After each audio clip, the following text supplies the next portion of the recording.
మన ప్రభువును రక్షకుడైనటువంటి యేసుక్రీస్తు వారి నామములో మీ అందరికీ శుభాలు తెలియజేస్తున్నాను.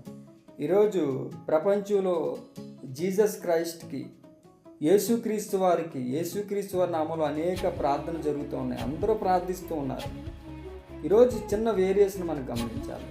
చిన్న తేడా ఏంటంటే మనం ప్రార్థించేవారమా ప్రార్థనా పరులమా అనేది గమనించాలి.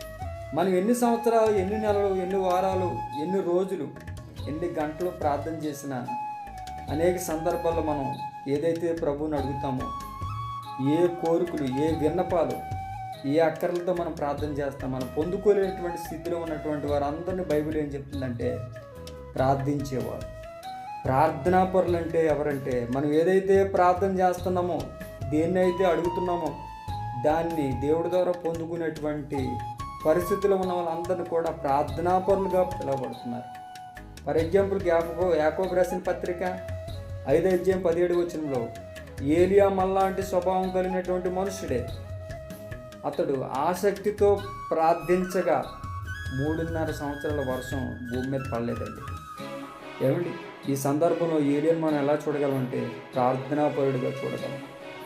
ఏమండి, యెహోషువ ప్రార్థన చేశాడు, సూర్యచంద్రులు కూడా ఆపినటువంటి సందర్భం. ఏమండి, దానియేలు ప్రార్థన చేశాడు, దావీదు ప్రార్థన చేశాడు, బైబిల్లో అనేక మంది ప్రార్థన చేశారు.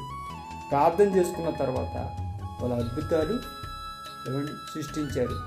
దేవుడి ద్వారా అనేక సహాయ సహకారాలు పొందారు. ఏమంటే మోసే ప్రార్థన చేశాడు, ఆకాశం నుంచి మన్నా కురిపించబడింది.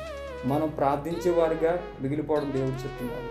ప్రార్థనాపరులుగా ప్రార్థన చేద్దాం, అద్భుతాలు పొందుకుందాం. ప్రార్థించే వారి నుంచి ప్రార్థనాపరులుగా మనం అందరం మార్చబడదాం. అలా మనం ఉండాలని దేవుడు